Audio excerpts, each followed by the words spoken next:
you. What Speaking Freedom does online is provide general information for the culture to use to advance and improve. What we do privately is help individualize it for your needs and benefits. Grow with us. We are kings, we are gods, but how you get them to believe it when they don't believe in anything?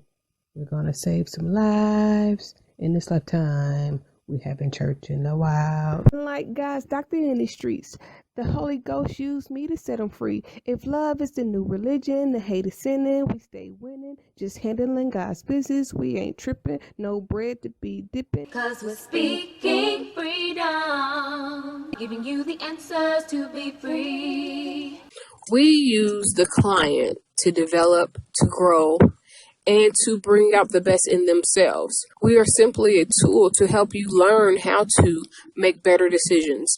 Not just one decision, not just today, but for the rest of your life. Encouraging each person through each trial and tribulation.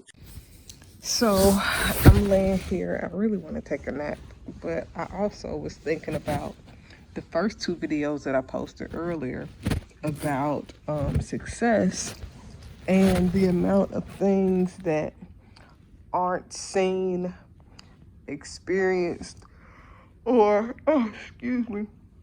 the amount of things that aren't shared with the people that own the business, the people that run the show. And this is kind of seen in households when you hear people say, well, you don't take everything to your husband. Don't take, petty shit to your husband. Or like, it's some things that when you become a CEO and you hire people to take care of certain things that you assume, think, hope, pray that they would be able to find solutions for certain things on their own. So with that, the delegation process is like, okay, well, if I have to do all of these things, it's like a business owner. If I have to create products, then most business owners are going to hire people to create marketing plans and objectives, to create strategies for growth, to do the accounting. I'm not sure if I said this in another video, but I am the type of person that would have an accountant to check my accountant to make sure, because a lot of people, the people that get over, the people that do too much, the people that go too far, they think that nobody is going to notice because it's only certain people that know. And if everybody knows that you don't bother the boss with small matters, then things that may seem small to every other employee may be something huge for the boss or the person that's in charge that they don't want to bother you with. Now, I know a lot of this from different experiences in the military. There are certain things that you're not taking to your sergeant major. You're not taking to your company. You're not taking to your company captain. You're definitely not taking it to your battalion command. In the chain of command, the reason why it's a chain of command and a hierarchy is because certain people on certain levels are supposed to deal with certain things.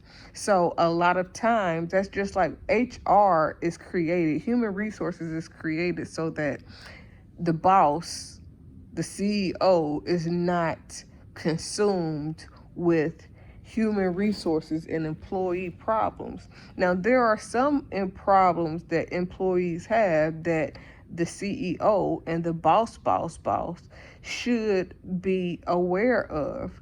It's just like, I remember one time a few years ago when I had first got DirecTV in the first home that I built, and the salesperson convinced me of a package that was non-existent. I mean, and I'm talking about, I talked to this person for a long time, and I repeatedly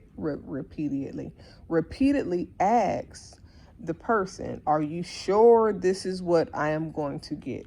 Are you positive this is what I am going to pay for? And after 20-30 minutes of talking on the phone and reassuring, now not just talking on the phone, but the reassurance of what I was asking for, what I was getting, what I was paying for, and how it would all work, the next day or a couple days later, everything that I was reassured of was not accurate and everything was messed up. So when I called back to the customer service line to speak to a supervisor, the supervisor act like, well, this is what it is. This is what you signed up for, yada, yada, yada. Ain't nothing we could do about it. So, okay, I was like, well, if y'all say the calls are recorded, you can go back and listen. You need to go back and listen and then rectify the situation. And this story is very relevant because in the end, I ended up emailing the owner, the CEO of the company. It was somebody, Mr. White. I believe his name might be Dan White or something. Like, I emailed him. And with emailing him, not only did the situation get resolved, I ended up with credit where I had free services for like 3 or 4 months because they quoted me the wrong thing and said the wrong thing and then didn't honor what it was that the person had sold me on. Now, I'm saying all of this because Mr. White would have never known there was a customer service error issue if I would have not brought it to Mr. White's attention. And if I would have relied on middle management to acknowledge the error, then I wouldn't have got those 3 months of service. Now, when I did that, the goal in my mind wasn't to get $700, $1,000 worth of credit and get all these months of free service. When I did it in my mind, it's like, y'all told me one thing, I purchased for one reason, and then y'all messed up. Now, this is relevant because it's a lot of scam shit going on where people don't want to be held accountable. They want to misrepresent what they're doing for people, selling people, price gouging, just a whole lot of stuff. And the problem right now is that a lot of people that are doing this are the owners of the company. So who else you gonna go to? The only thing that you can go to when a business wrongs you, like the owner of the business wrongs you, is to go to the Federal Trade Commission, file a lawsuit, go through the court systems and all those things. And that's fine and dandy. But if you can begin to, when it's not the CEO, when it's not the person that's the owner of the company, when it's just a management issue or a mismanagement issue or a worker issue, then sometimes you do have to buck and go against the chain of command, because there is the employees, there's lower management, there's some more employees, there's middle management, there's some more employees, there's upper management, there's some more employees, and then there's the executive office. The goal of all of those lower management, middle management, upper management is to avoid the executive office from finding out certain issues, from hearing about certain issues, and from being concerned about things that they have hired higher management, middle management, and lower management to take care of. Now, this is for the people that don't understand how somebody that's in charge may not know what's going on at the bottom of the totem pole. But if you got 100 employees, if you got 50 employees, and you are the person that's doing the bulk of the mainstream stuff, then all of the background work, all of the production work, all of the lower level workers, they are everybody in management positions are trying to impress you. They're not going to be honest. They should be honest, but most of them won't be honest. They should tell you the truth, but most of them won't, because if you tell me the truth, then I can fix the problems that we are facing before it becomes a big blowout. But if you disguise the problems and act like everything is okay, then none of the problems get addressed and things go haywire. This is also relevant in churches. And that's because you have in older churches, there was the deacon board, then you got the pastor, then you got, you know what I'm saying, all of these people.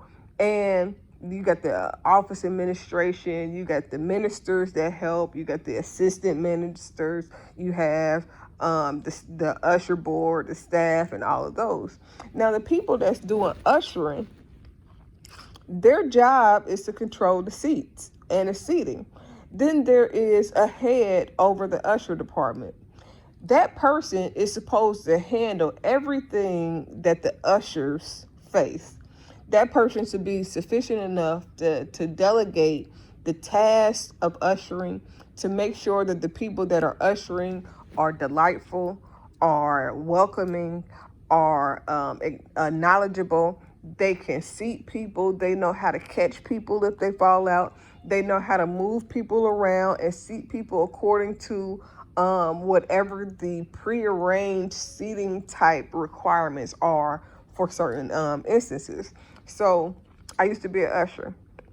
We never sit girls with mini skirts in the front, especially if it's a man teaching, but even if it's not a man, because that's a distraction even to a woman.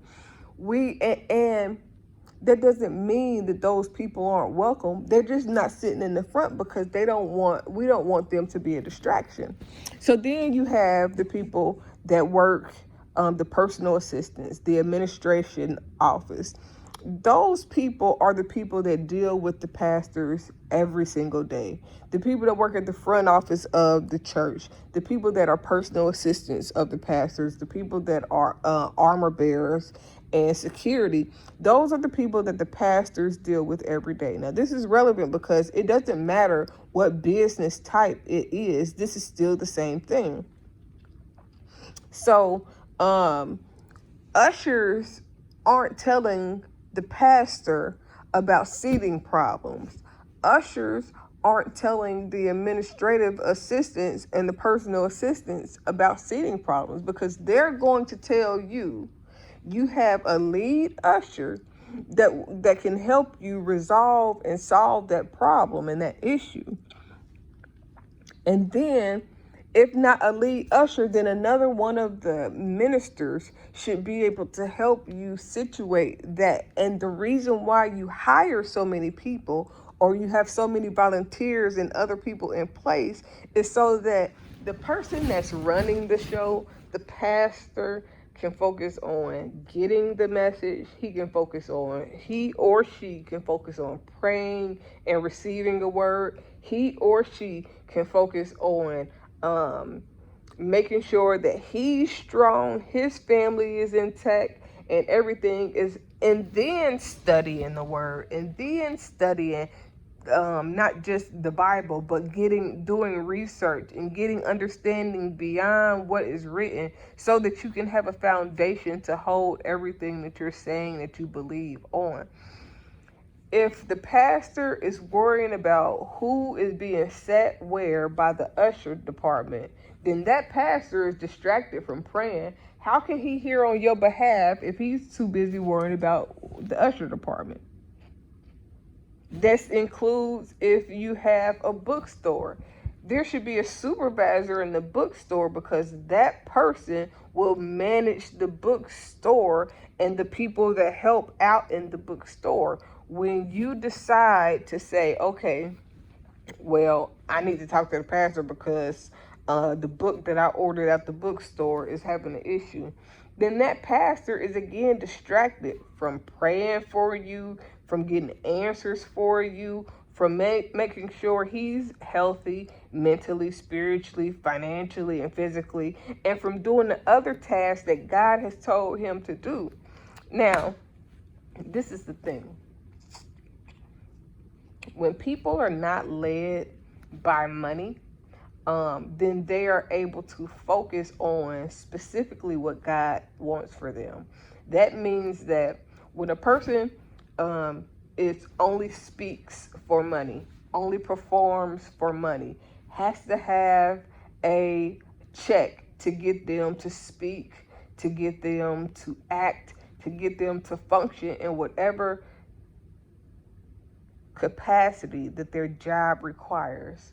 Now, if you're talking about working for the Lord, then the only capacity, the only thing that should get you to speak is what the Lord God is telling you to do, how God is telling you to operate, how God is telling you to do things, and then you're delegating those tasks.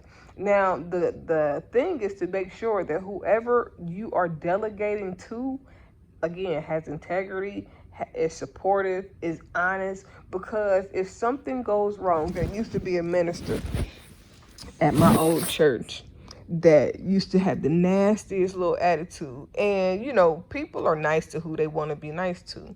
But this person would generally be a nasty little person to people.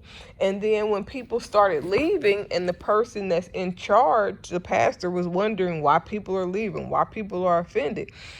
But these people that should be feeling welcome to come and speak to a minister or a leader about a problem, and they're getting the cold shoulder, they're getting very vague and nonchalant responses, like, they don't have time to help people. Then you get people that's disgruntled, people that feel like they've been hurt or damaged by the church. Like, I don't feel like I've been hurt by the church. Like, I hold my own. So anybody that ever say something to me out the way, nigga, I'm popping back off. I don't give a fuck. The only way that I am not popping off is if in my heart I know that it ain't worth the trouble. That's the only way.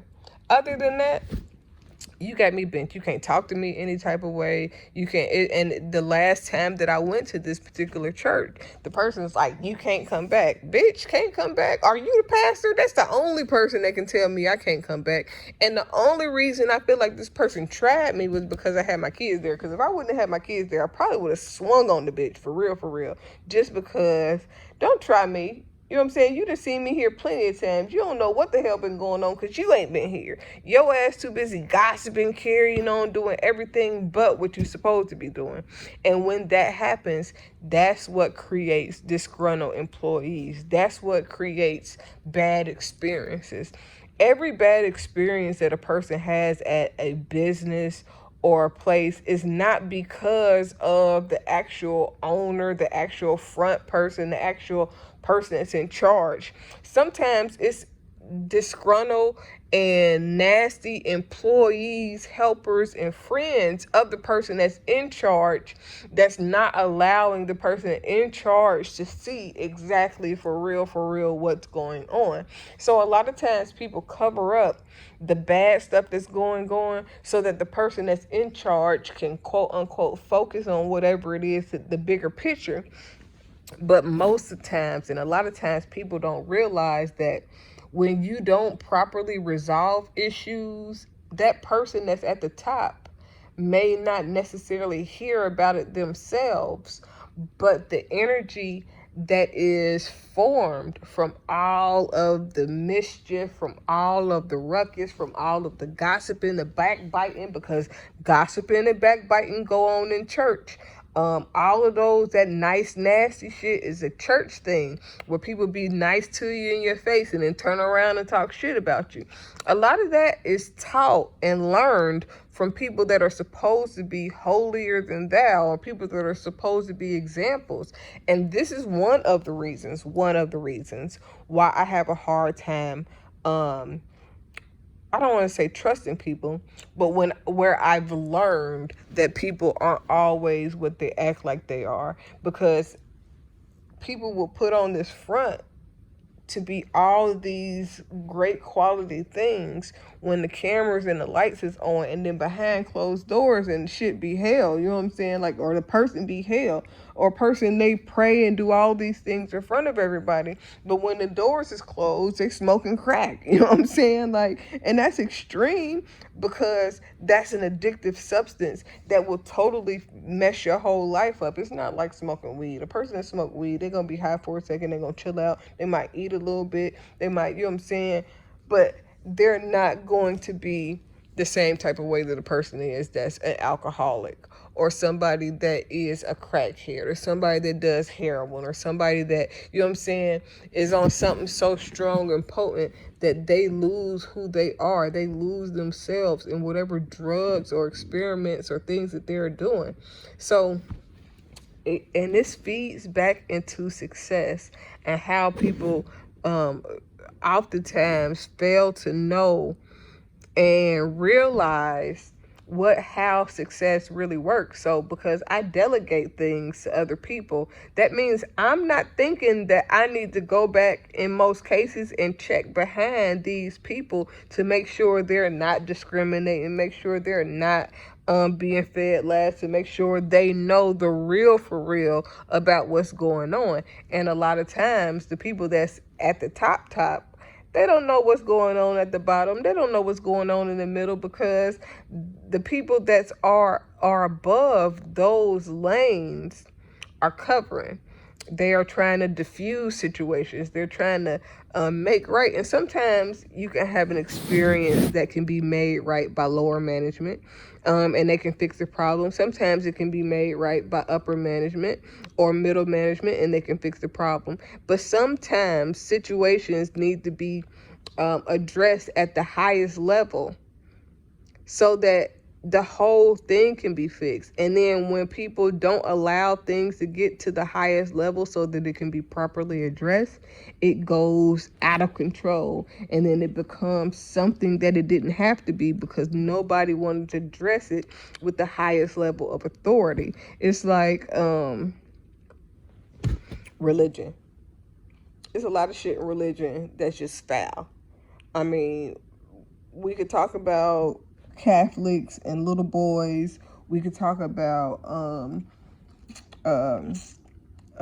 Baptists and preachers in the pulpit who prey on women, or we could talk about women who prey on leaders.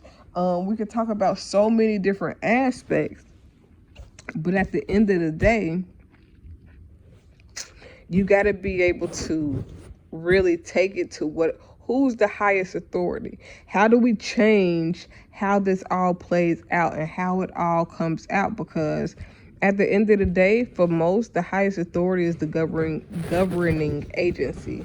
So if you are, if you got a 501c3, if you lose that 501c3, you lose your tax benefits. Now I have a whole different thought process about, you know what I'm saying, religion and the conditioning and how they keep you stifled based on what they are allowed to talk about, based on politics, based on them not want to lose their 501c3 status and them tax write-offs, and how they do the funny money business in the church industry and corporations, because church is a business just like any other business. So it has the same type of problems. It just looks different because it's supposed to be in a church. It's supposed to be a spiritual based community, and in most cases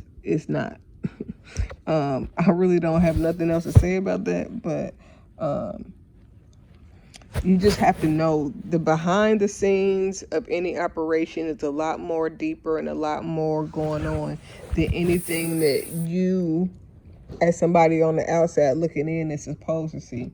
They're supposed to make it look good. They're supposed to do all those things, but not always does it look as good as it is, or sometimes it isn't as good as it looks. But sometimes, every now and then, you got companies and businesses and churches and organizations as a whole, collectively, that are thorough. They make sure from top to bottom things are dressed, that things are in order, that things are done a certain way, and things are maintained in a way that allows them to continue to grow and not have issues that I'm speaking of.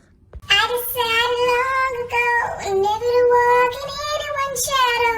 If I fail, if I succeed, at least I live what I believe. No matter what they take from me, they can't take away